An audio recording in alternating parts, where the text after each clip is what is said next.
orang-orang yang punya trauma di masa lalu itu sebenarnya punya hambatan besar untuk mereka itu bisa berkembang kok. Karena aku punya salah satu teman aku yang dia udah punya privilege, tapi dia juga mau keluar dari privilege tersebut, dia mau cari tantangan baru, dia mau berkembang. Tapi yang bikin dia terhambat yaitu trauma di masa lalu. Tapi dia nggak mau cerita traumanya. Tapi dia bilang, aku nggak bisa gini karena aku ada trauma ini gitu. Menurut Agus, apakah trauma itu menjadi jebakan atau jadi penghambat? Atau trauma itu bisa kita hilangkan dan kita bisa melangkah ke fase baru? Ya itu kalau ngomongin trauma ya, ini mungkin agak terkesan agak negatif ya. Tapi kalau misalkan di satu buku namanya itu The Courage to be Disliked, Yes. itu ada buku yang ngomongin terhadap trauma. Dimana dia tuh ngebahas, mengelaborasi ajaran dari Profesor Adler. Adler. Dimana ada jargonnya sendiri, Adlerian Psychology.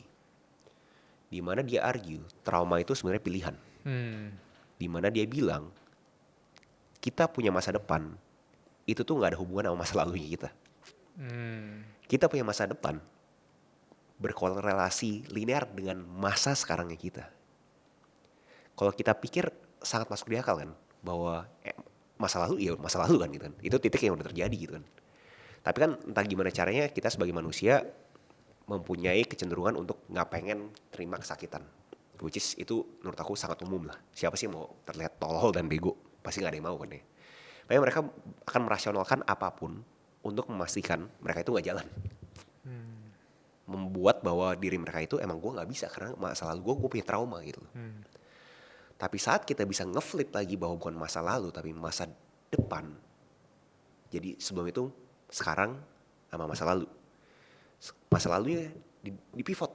Jadi masa depan. Jadi sama masa depan sama masa sekarang. Nah itu saatnya dimana orang itu bisa berkembang. Dan itu kenapa juga si Adlerian klaim bilang bahwa trauma itu pilihan. Itu tuh sebenarnya cuma ada di otaknya kalian doang gitu loh. Dan kalian bisa memilih untuk move on dari trauma tersebut. Aku tahu terkesan sangat susah banget pastinya, terutama kalau misalnya di sini yang dengar kita pertama kali masih berasa lo asbun bro, gue trauma segala macam, gue punya pas kecil diginin segala macam, aku paham gitu. Tapi kita harus sadar juga, oke, itu punya narasi terhadap lu dimarahin segala macam, lu punya traumatik itu fungsinya apa sekarang? Merasionalkan untuk lu kagak ngapa-ngapain. Berarti lu kagak mau ngapa-ngapain, ya udah terima narasi tersebut itu. Tapi kalau misalnya di sini dengerin kita atau nonton kita dan pengen untuk berkembang, tapi berasa masa lalunya itu selalu neken dia, saatnya let go gitu. Saatnya pivot bukan masa lalu, masa sekarang, tapi masa sekarang, masa depan. Karena per hari ini itu yang menghambat orang-orang untuk maju itu adalah alasan mereka itu nggak bisa berkembang, jadi nggak sekedar trauma, tapi mereka terus mencari alasan. Jadi kayak orang misalnya orang main ski di salju, itu kalau orang mau mencapai ketujuan dan dia tahu ada peluang, dia fokusnya ke jalanan tadi kan yang sempit. Tapi kalau orang yang tadi mungkin ada trauma, mereka fokusnya ke pepohonan yang terlalu banyak tadi. Jadi kalau mereka mau jalan, mereka mikirnya ketabrak nggak ya. Padahal kan there is a way kan. Yep. Dan aku rasa per hari ini nggak semua orang bisa melawan trauma itu. Tapi kok yang mungkin kok pernah ngerasain ini nggak? Ini sekedar intermezzo aja. Jadi kalau kita lagi merenung tuh sendiri, kita pikirnya kan masa lalu atau masa depan kan. Yeah. Kesalahan anak-anak 20-an yang aku juga pernah ngerasain itu, yaitu kita benar-benar nggak being in the present. Yeah. Kita mungkin lagi main HP nih. Tapi ketika kita merenung, kita mikirin trauma masa lalu gitu. Yeah.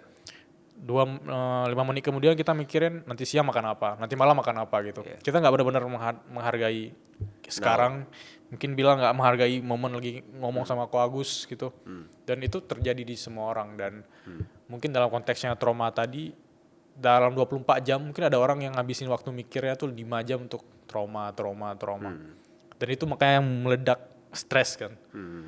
Dan menurut Ko Agus, apakah proses trauma atau stres tadi itu yang bikin orang-orang itu terus takut gitu untuk memulai bisnis mungkin, atau takut untuk bikin konten, atau banyak takutnya karena mereka mikir aduh apa kata orang ya, trauma aku apakah bikin aku nggak berkembang ya. Gimana menurut Bagus? Menurut aku kalau misalnya kalian masih kagak bisa melepaskan kata trauma dari hidupnya kalian, menurut aku cara lainnya adalah kalian masking trauma tersebut untuk jadi kata-kata yang positif. Aku yakin mayoritas pernah lah dengar cerita-cerita hero, mungkin Spider-Man, manusia laba-laba, siapapun itu, pasti ada kan mereka traumanya kan. Tapi traumanya mereka itu, mereka bungkus jadi positif untuk jadi motivasi mereka gerak gitu. So jadi menurut aku salah satu kebiasaan yang harus kalian bangun adalah setiap kali kalian teringat sama trauma atau stres ini, jangan lihat itu sebagai sesuatu yang negatif. Coba mempunyai lensa di mana itu tuh sesuatu yang positif. Itu kan framing doang kan, antara yang positif atau negatif itu. Fakta bahwa contoh ditinggalkan sama orang tuanya di umur 5. Mungkin bisa sampai sekarang masih nangis terus kan bahwa Benar. gue ditinggalin, makanya gue gak bisa apa-apa gitu. Gak ada figur ayah, figur ibu gue pas gue kecil. Tapi kalau misalkan itu malah dibikin jadi positif, fakta bahwa gue gak punya figur ayah dan figur ibu, gue mau memastikan gue jadi orang untuk kedepannya gue punya anak yang pasti punya figur ayah dan figur ibu yang benar.